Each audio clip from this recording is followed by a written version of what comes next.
The Lagos sun scorched the sky as hammers echoed across the Ikeja construction site. Dust clouded the air.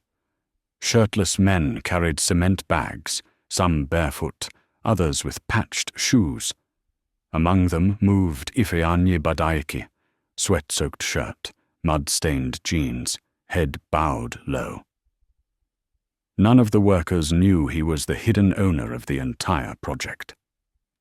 Son of the late Chief Badaiki, Ifeanyi had inherited Badaiki Holdings, but chose to observe operations firsthand, disguised as a laborer.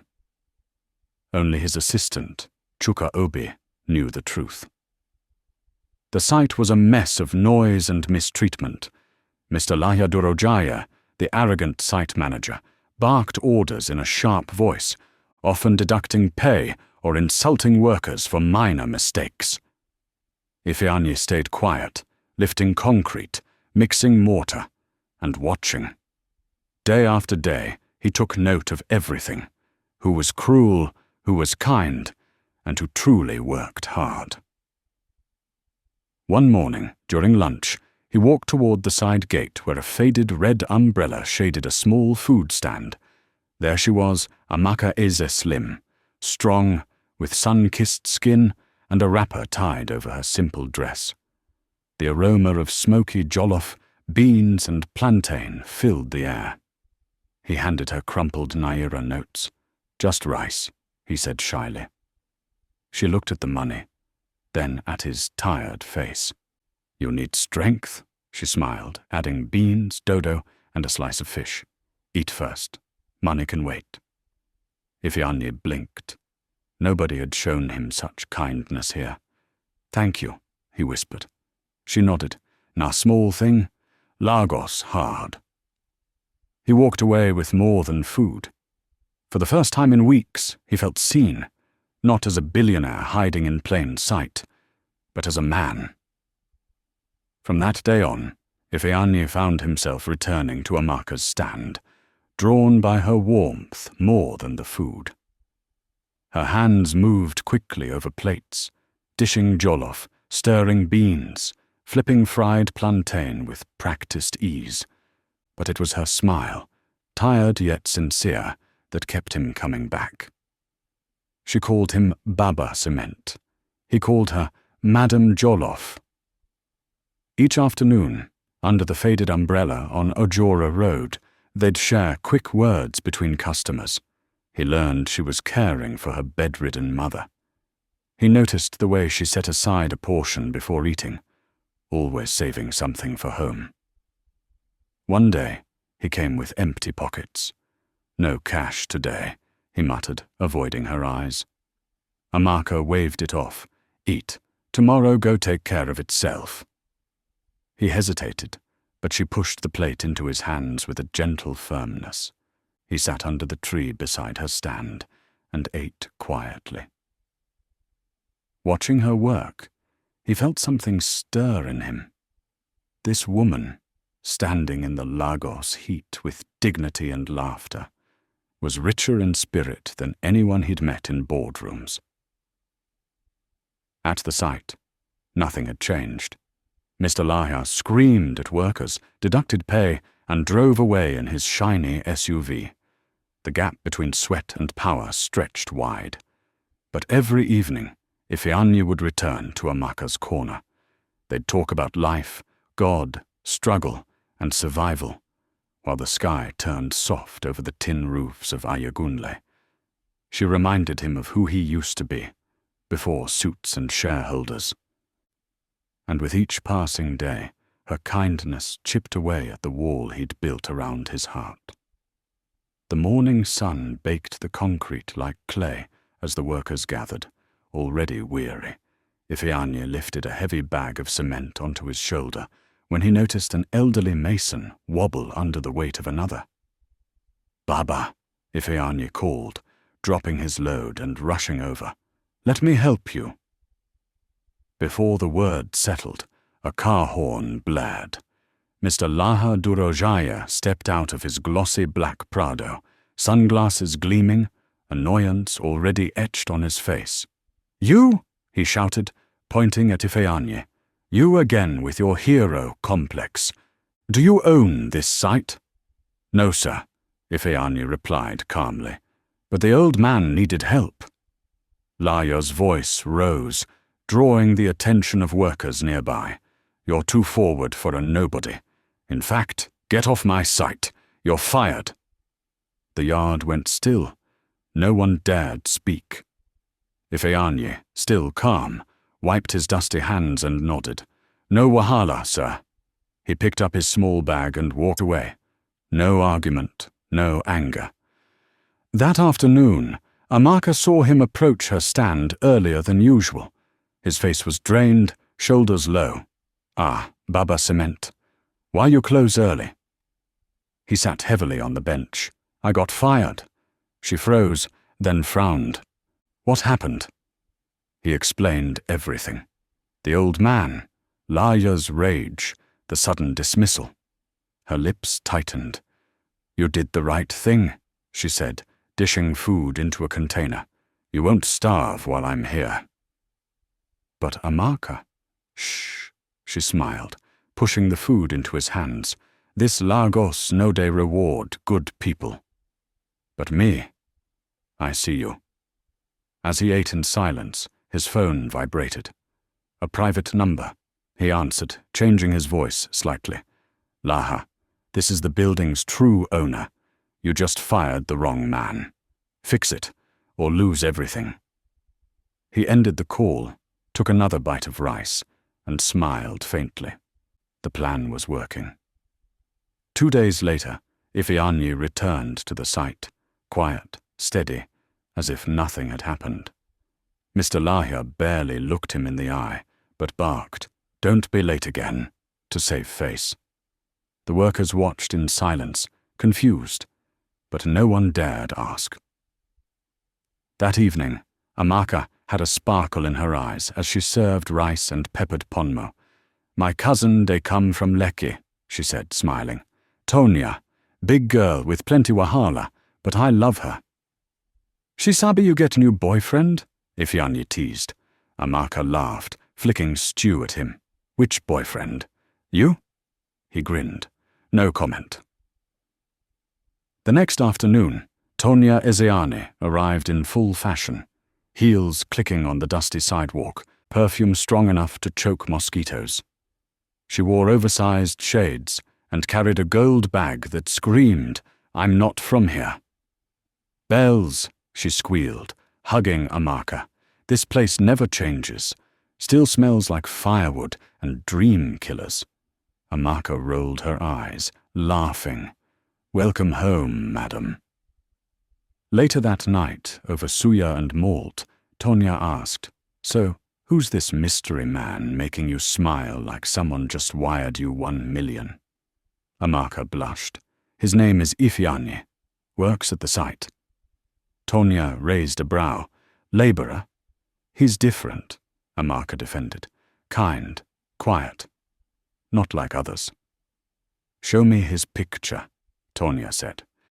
Amaka hesitated, then handed her phone over. Tonya's eyes widened. Her breath caught. "You know him?" Amaka asked. Tonya stared at the screen. I think this was my boyfriend. Rich, powerful. Then he ghosted me." Amaka froze. "What?" Tonya looked her dead in the eyes. "If it's the same man, you've been played." The next morning, the air at Amaka's stand felt heavy. She served customers with a smile, but her hands trembled. Tonya sat nearby, sipping cold zobo and watching every move. When Ifeanyi arrived during lunch break, he greeted them both casually. "Madam Jollof, good afternoon, and you must be the famous cousin." Tonya didn't smile. "So it's really you." Ifeanyi's face stiffened for a moment. "Tonya." Amaka looked between them, heart pounding. "You two actually know each other?" Tonya stood. "This man, your laborer, was my man in Lekki. He vanished when I asked for money for my trip to Dubai." Ifeanyi sighed. "You weren't interested in me, Tonya." just my wallet." "You lied to her too?" Tonya snapped. "Pretending to be poor?" Amaka turned to him, eyes swimming. "Is this true?" Ifeanyi stepped closer, voice low and steady. "Yes, but not for the reasons you think." He gently took her hand. "Amaka, I'm not a laborer. I own that construction site. I disguised myself to expose the corruption from Laya. Only my assistant knows." Tonya gasped. "So all this time," he continued, facing Amaka, "I didn't want anyone to love me for money. I wanted someone real, and I found you." Amaka blinked back tears. "You paid for my mum's surgery, didn't you?" Ifeanyi nodded. "I did it anonymously. I wanted to help. Not buy your love." Tonya scoffed. "You left me for this roadside girl." Ifeanyi turned to her firm. "No, I left you because of who you are, and I stayed for Amaka because of who she is." Tonya's eyes narrowed. "This isn't over." As she stormed off, Amaka stood in stunned silence, torn between betrayal and something deeper, trust and love. Days passed, but peace did not return. Tonya's pride had been shattered in public, rejected by a man she once bragged about, and worse, replaced by her cousin who sold food by the roadside.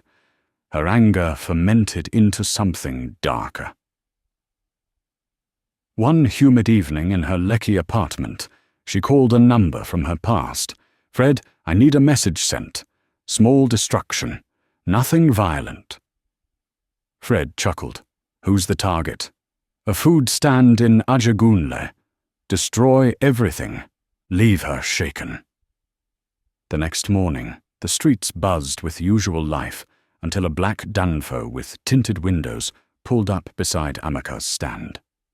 5 rough-looking men jumped out. "Wetin be this now?" Amaka shouted, stepping forward. They didn't answer. Plates shattered. Her umbrella was ripped down. Hot stew spilled across the sand. Her pots were kicked aside, and rice steamed uselessly into the dust. By the time neighbors arrived, the men were gone. Amaka stood in tears, clutching a dented spoon in her hand. She picked up her phone and called Ifeanyi, her voice shaking. "They destroyed everything. My food, my stand." "I'm on my way," he said, already heading for the gate. But before that, he made one call. "Chuka, it's time. Activate the files. Get Laja arrested today. I want him gone." Within hours, police stormed the site office. Mr. Laja was pulled from his leather chair, mouth open in disbelief as charges were read. "Fraud, abuse, destruction of property. You can't do this," he shouted. A calm inspector replied, "The owner already has." Meanwhile, Ifeanyi reached Amaka's stand. She was crying quietly beside the ruins. He knelt beside her and whispered, "You'll never be alone again. This ends today." She looked up, eyes filled with gratitude and fire. Tonya paced her living room like a lioness denied a kill. The smashed food stand hadn't satisfied her. Amaka was still standing, still loved, still chosen. She dialed Fred again. This time, take her, scare her, make her disappear for a while. Fred hesitated. "Kidnap? That's risky. You'll be paid double." The next evening, Amaka was walking home from a visit to a pastor's wife. The street was quiet. Too quiet. As she neared a small corner shop, a black car screeched to a stop. 2 men jumped out. "Hey, what is—" she screamed, but their hands were already over her mouth. In seconds, she was blindfolded, gagged, and tossed into the back seat. Hours later, Ifeanyi arrived at her house with groceries. Her mother opened the door, trembling. "She hasn't come home." His heart dropped. He called Tunde. "Activate tracking, now." Using street surveillance and an alert from a traffic officer, They traced the tinted car to an abandoned warehouse in Badagry. Ifeanyi didn't wait. By nightfall, he and Tunde's security team stormed the compound. Inside, Amaka sat tied to a chair, eyes swollen from crying. Fred spun around as they burst in. "Who the hell—" Before he finished, Ifeanyi's fist landed in his jaw. 10 minutes later, Fred and his men were handcuffed and silent. Ifeanyi untied Amaka, holding her gently. "You're safe now. I swear. Never again." As they left the warehouse, Amaka leaned into him, whispering, "I knew you'd come." The next morning, Tonya was arrested at her Lekki home, charged with conspiracy, attempted abduction, and criminal intimidation. Even as she was led away, she hissed, "This isn't over." But Ifeanyi knew. It was. Weeks passed. Peace returned like the Hamatan breeze, cool, clean, and silent. Mr. Laya remained behind bars, his assets frozen. Tonya awaited trial, her glossy life stripped bare. Justice had found them both. At the Ikeja construction site, Ifeanyi arrived, not in dusty clothes, but in a crisp white kaftan. Workers gathered, jaws slack with surprise. "I'm not just another laborer," he announced. "My name is Ifeanyi Badaiki. This site, this company, it's mine." Gasps rippled through the crowd. But titles mean nothing if you can't walk in your people's shoes. I did. And now things will change. He raised his hand. Better pay, safer working conditions, and above all, respect. Cheers erupted. Later that month, the Civic Centre in Victoria Island glittered under fairy lights and draped Ankara banners. The lagoon shimmered beyond glass walls as high-life music played softly in the background.